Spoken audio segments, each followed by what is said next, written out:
माननीय विधायक और विश्वोत्तरी के उपाध्यक्ष आदरणीय संजय सरावगी जी, बिहार सरकार के माननीय मंत्री और इस कार्यक्रम की जिनकी अध्यक्षता में हो रहा डॉक्टर प्रमोद कुमार जी, बिहार सरकार के माननीय मंत्री लखेंद्र पासवान जी, इस मंच का संचालन कर रहे बिहार सरकार में विधान परिषद में मुख्य सचेतक जनक राम जी, बिहार सरकार के माननीय मंत्री नंदकिशोर राम जी, माननीय मंत्री श्री रामकृपाल यादव जी, माननीय मंत्री डॉक्टर दिलीप जायसवाल जी, माननीय मंत्री अरुण शंकर प्रसाद जी, माननीय मंत्री मिथिलेश तिवारी जी, माननीय मंत्री केदार गुप्ता जी, माननीय मुख्य सचेतक संजीव चौरसिया जी, माननीय धार्मिक नागरिक परिषद के अध्यक्ष रणवीर नंदन जी, सभी माननीय विधायकगण, सभी यहां पर उपस्थित संत रविदास जी के जयंती समारोह में उपस्थित सभी हमारे संतगण, और मैं विशेष तौर पर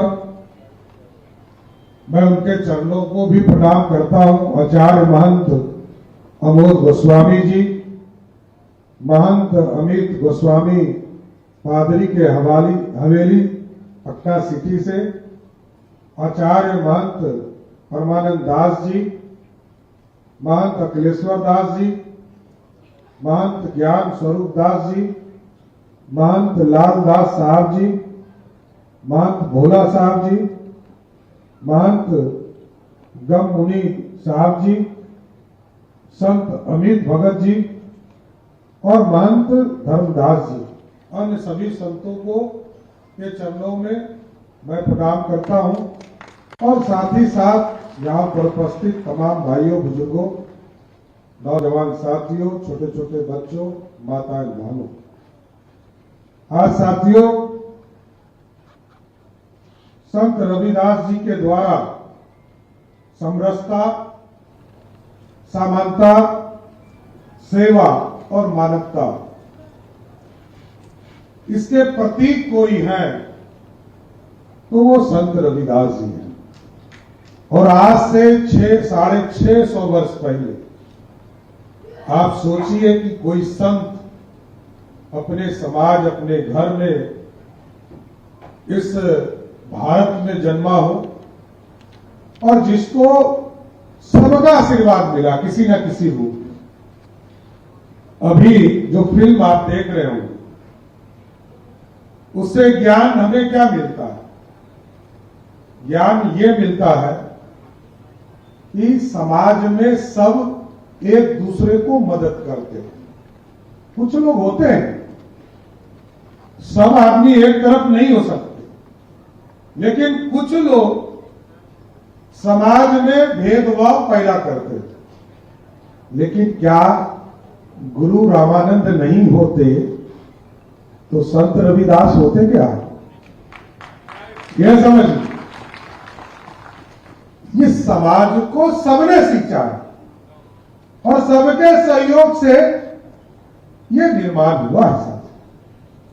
और आज संत रविदास जी के जयंती को हम लोग मना रहे हैं क्योंकि उनके उद्देश्य से पूरा देश सब एक हुआ, सभी समाज के लोग एक। क्या पिछड़ा, क्या अगड़ा, क्या दलित, क्या अति पिछड़ा, साधु संत सब मिलकर लोग कहते हैं कि चिंता ये करते हैं कि कोई अगड़ा है, कोई पिछड़ा है। मैं तो कहता हूं कि रामचरितमानस को लिखा किसने? तुलसीदास जी ने। गाता कौन है? देश का ब्राह्मण समाज उसको पढ़ता है और सबको बताने का काम करता है। बाबा साहब भीमराव अम्बेडकर जब उच्च शिक्षा के लिए दुनिया में गए साथियों, तब भी याद कीजिए कि उनको पढ़ाने के लिए सयाजी राव गायकवाड़ परिवार ने सहयोग किया और उनको विदेश भेजने का काम गायकवाड़ परिवार ने किया। तो जितने भी साधु संत हैं, ये हमारे सनातन के प्रतीक हैं, उसमें कहीं दो मत नहीं। आज यदि संत रविदास जी के जो विचार थे उसको गुरु नानक साहब के ग्रंथ में भी स्थान मिला, क्योंकि उनके उद्देश्य सबके लिए थे। वो तो अलग धर्म है बना, तब भी सब लोगों ने उसको जोड़ने का काम किया सब। इसलिए मैं तो जरूर स्पष्ट करना चाहता हूं, हमारे साथी मंत्री यहां बैठे हैं और हमारे साथी कार्यकर्ता साथी भी यहां पर उपस्थित हैं। ये पूरा कार्यक्रम आदरणीय देश के प्रधानमंत्री नरेंद्र मोदी जी ने सोचा, इस देश में सभी के बीच में जाने का आग्रह किया। पूरी तरह बिहार सरकार भी संत रविदास महाराज को एक एक गांव तक पहुंचाने का काम करेगा और इनकी मिट्टी को लेकर, ठीक कहा प्रमोद जी ने कि अभी हम जिला में भेजेंगे, जिला से ये ब्लॉक में जाएगा, ब्लॉक से ये पंचायत में जाएगा और पंचायत में जो मठ मंदिर है या अन्य जो धर्म के स्थान है या कोई व्यक्ति कोई परिवार ये चाहता कि हमारे टोले में संत रविदास जी के गांव की मिट्टी आए, तो सभी जगह ले जाने का काम हमारी सरकार करेगा। और ये मूल उद्देश्य है कि उनके जो दिखाए रास्ते हैं उनको जन जन तक पहुंचाने का काम करना है। उनके विचार को समाज के अंतिम पंक्ति में बैठने वाले व्यक्तियों को इससे जोड़ने का काम किया जाएगा और लगातार सरकार काम करती है। आपने देखा है, कोई भी वर्ग हो, समय बदलता गया और स्थिति और परिस्थिति बदलता गया। जब आजादी हुआ, डॉक्टर श्यामा प्रसाद मुखर्जी बाबा साहब भीमराव अम्बेडकर के पीठ पर खड़े होकर जब इस देश में आरक्षण का विरोध हो रहा था, उस समय के प्रधानमंत्री आरक्षण का विरोध कर रहे थे, तब बाबा साहब अम्बेडकर के पीठ पर डॉक्टर श्यामा प्रसाद मुखर्जी खड़े होकर कह रहे थे कि दलितों को आरक्षण दो। जब कर्पूरी ठाकुर जी बिहार के मुख्यमंत्री हुए, गुदरी के लाल थे, जब वो मुख्यमंत्री हुए तो अति पिछड़ों को जब आरक्षण देने की बात आई, महिलाओं को आरक्षण देने की बात आई, तब भी पंडित कैलाशपति मिश्र उनके पीठ पर खड़े होकर काम कर रहे। और इस देश में कितनी लड़ाई हुई मंडल कमीशन के लिए साथियों। मंडल कमीशन का रिपोर्ट 1979 में आया, लेकिन किसी कांग्रेस की सरकार ने चिंता नहीं किया। 80 में सरकार बनी, 84 में सरकार बनी, लेकिन किसी सरकार ने चिंता नहीं किया। लेकिन जब देश में बीपी सिंह देश के प्रधानमंत्री बने, उनके पास 147 सांसदों का समर्थन था और सरदे अटल बिहारी वाजपेयी जी ने 83 सांसदों का समर्थन देकर मंडल कमीशन लागू किया था। जब स्वर्ण समाज ने आजादी से लेकर पिछड़ों के पीठ पर, दलितों के पीठ पर, अति पिछड़ों के पीठ पर रहकर सहयोग करने का काम किया था, तो जैसे ही मोदी जी अति पिछड़ा का बेटा प्रधानमंत्री बना, 10% आरक्षण स्वर्णों को भी मोदी जी की सरकार ने दिया। अब तो मैं कहता हूं, इस देश में सिर्फ अमीर लोग हैं जिसको आरक्षण नहीं है, चाहे वो सम्राट चौधरी का बेटा हो या मिथिलेश तिवारी का बेटा हो, इन्हीं को आरक्षण नहीं है। नहीं तो इस देश में दलित समाज के एक एक व्यक्ति को आरक्षण है। अति पिछड़ा और पिछड़े समाज में जिसको भी 8 लाख से अधिक की आमदनी है, स्वर्ण समाज में भी जो 8 लाख से अधिक आमदनी करते हैं, सिर्फ उनको आरक्षण नहीं है, जो इसमें भी गरीब है उसको भी आरक्षण देने का काम हम लोगों की सरकार है। और अब तो ना हिंदू, ना मुस्लिम, ना सिख, ना ईसाई, अल्पसंख्यक साथी भी है, उनमें भी आपने देखा होगा स्वर्ण समाज की आबादी लगभग 15% बिहार में बताई जाती है। उसका मेजर हिस्सा लगभग 5% हिस्सा तो मुस्लिम समाज के लोग हैं, जिसको स्वर्ण में जो आरक्षण है उसका लाभ मिलता है साथ। और अति पिछड़ा समाज में बिहार में 36% की आबादी है, उसमें हिंदू आबादी 26% है, 10% आबादी मुसलमान समाज का है। तो चिंता भी करनी पड़ेगी आगे के दिनों में। लेकिन मैं जरूर ये कहना चाहता हूं, ये समाज सबके साथ जोड़कर ही चल सकता है।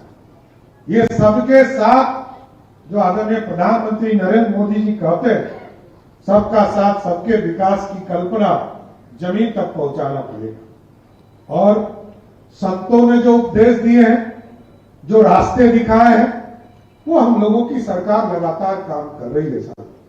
मैं सिर्फ बताना चाहता हूं कि आज हम लोगों ने सावित्रीबाई फूले के, माता सावित्रीबाई फूले के नाम पर भी बिहार के सभी जिले में हमारी जो दलित बहनें थी, उनको गांव से बाहर निकलकर जाने में दिक्कत होता था। उनके शिक्षक पाठन के काम में दिक्कत होती थी। तो अब हम लोगों ने व्यवस्था किया है कि सभी जिले में हम लोग सावित्रीबाई फूले आवासीय छात्रावास के साथ सभी जगह विद्यालय खोलने का काम हमारी सरकार कर रही है। और आप लोगों ने देखा पिछले दिनों शिक्षा के क्षेत्र में बिहार में क्रांति कराने का काम हम लोगों की सरकार ने किया। आदरणीय प्रधानमंत्री जी का सख्त निर्देश था, शिक्षा के केंद्र में बिहार को आगे बढ़ाओ। और वो जब स्वयं भी आए, ये जो हमारी विरासत है, नालंदा यूनिवर्सिटी को जब वो स्थापित करने आए थे साथियों, आप सोचिए कि हमारे पूर्वजों ने किस तरह का सोच रखा होगा कि उस जमाने में पंडित चाणक्य के आशीर्वाद से जब ये खड़ा हो रहा था, तो बिहार जैसे नालंदा में 90 लाख, जब वहां आतंकियों ने किताब जलाया तो उसकी संख्या 90 लाख था। और जो जलाने का समय था, लगभग 6 महीने तक किताबें जलती रही। और आज मोदी जी और नीतीश जी ने मिलकर फिर से नालंदा यूनिवर्सिटी को उसी जमीन पर स्थापित करने का काम किया। और आगे भी हम लोगों ने तय किया कि अब भागलपुर में जो विक्रमशिला यूनिवर्सिटी है, जो प्राचीन विश्वविद्यालयों में से एक है, हम उसको स्थापित करेंगे। उसके लिए लगभग 220 एकड़ हम लोगों ने दिया और अगले 1 साल में उसको जमीन पर उतारने का काम शुरू किया जाएगा। लोग कहते हैं शिक्षा, इसमें कहीं दो मत नहीं। बिहार आज भी लाखों बच्चे हमारे बाहर जा रहे हैं। मैं स्टूडेंट क्रेडिट कार्ड को देखता हूं, लगभग 18,000 करोड़ रुपया सिर्फ बिहार की सरकार अपनी राशि देकर दूसरे राज्यों में बच्चों को भेजते हैं। 18,000 करोड़ रुपया। जो सक्षम है वो लगभग 1 लाख करोड़ रुपया खर्चा कर रहे हैं। तो हम लोगों ने इसके रोकने की पूरी व्यवस्था शुरू की है सर। अभी हम लोगों ने 211 डिग्री कॉलेज खोले कि हमारा बच्चा बाहर जाकर नहीं पढ़े, अपने प्रखंड में रहकर पढ़े, वहां व्यवस्था करा। 211 डिग्री कॉलेज खोले। आज से मैं आपको स्पष्ट बताना चाहता हूं, जिस भी जगह शिक्षक की कमी होगी 10 तारीख को एक एक शिक्षक सभी कॉलेज में उपस्थित होंगे, यह भी स्पष्ट करना चाहता हूं। सारी वैकेंसी पूरी कर ली गई और लगभग 9000 और वैकेंसी हम लोगों ने क्रिएट करने के लिए कहा। यहां बैठे हैं मिथिलेश जी, इन्होंने इनके विभाग ने लगभग 32,000 टीआरई 4 में शिक्षकों की बहाली का रास्ता खोला। हम पूरी तरह गांव में अपने बच्चे पढ़े कैसे, गुरुकुल की व्यवस्था कैसे।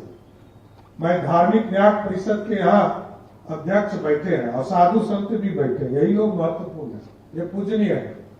मैं तो यह आग्रह करूंगा, जितने मठ और मंदिर हैं तय कीजिए, एक एक स्कूल, एक एक कॉलेज, सब आप लोग गोद लेने का काम कीजिए और आप लोग खोलिए, हम लोग आपको मान्यता देंगे। अभी तो मैं एक बार अगले कुछ दिनों में 400 से अधिक और डिग्री कॉलेज खोलूंगा साथियों, क्योंकि हमारी कल्पना है कि बिहार के बच्चे बाहर नहीं जाए, क्योंकि संत रविदास जी का जो उपदेश है, जो उनके दिखाए रास्ते हैं, हमारे लोग हमारे घर में रहकर ज्ञान अर्जन करें, इसका रास्ता खोलना है। इसलिए स्कूल को भी ठीक किया जा रहा है, दुनिया के लेवल पर लेने का काम किया जा रहा है।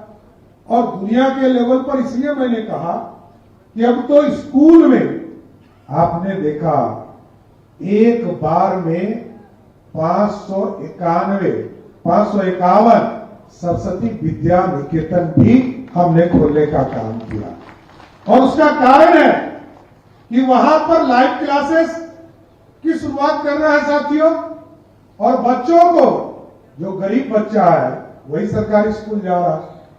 हम लोगों ने ये पैरामीटर तय करने के लिए कहा है कि अगले 2 वर्ष में यह तय कीजिए कि अगले 2 वर्ष में मंत्री और विधायक से लेकर जो जिला के पदाधिकारी होते हैं, सबका बेटा उस स्कूल में एडमिशन लेने लगेगा, तब मैं मानूंगा कि वो शिक्षा का केंद्र बदल गया। क्योंकि वहां नीट की भी पढ़ाई हम कराएंगे, जेईई की भी पढ़ाई कराएंगे और लाइव टीचर की भी व्यवस्था करेंगे।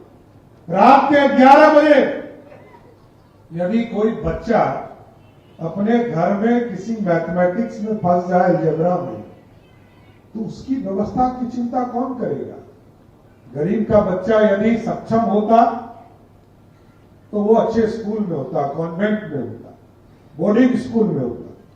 इसलिए हम लोगों ने तय किया है विद्यालय परीक्षा समिति ऐसा व्यवस्था करेगा, और इसको तय भी किया कि 15 अगस्त तक इसको लागू कीजिए। 15 अगस्त से लागू होगा और बिहार के गरीब बच्चे रात के 11 बजे टीचर खोजेंगे तो उनके मोबाइल और उनके लैपटॉप पर टीचर उपलब्ध कराने का काम हमारी सरकार करेगी। इसलिए साथियों, मेरा यह स्पष्ट मानना है, ज्ञान अर्जन करना है और ज्ञान दुनिया के स्तर का भी अर्जन करना है। इसलिए हम लोगों ने कई यूनिवर्सिटी की कल्पना की साथी। लिटरेचर के क्षेत्र में, साहित्य के क्षेत्र में रामधारी सिंह दिनकर से बड़ा कोई नाम नहीं है। इसलिए हम लोगों ने तय किया कि उनके नाम पर भी, एक साहित्य के नाम पर भी एक यूनिवर्सिटी बनाने का काम करें। और आप सोचिए कि जिस तरह डॉक्टर श्यामा प्रसाद मुखर्जी ने इस भारत को अखंड, पंडित चाणक्य की बात तो सब जानते हैं, लेकिन इस भारत को जब 567 रियासत को एक किया गया और भारतीय जनता पार्टी जनसंघ के लोग आजादी के समय से एक नारा लगाते रहे कि नहीं रहेगा 2 विधान, नहीं चलेगा 2 निषाद और नहीं चलेगा 2 प्रधान।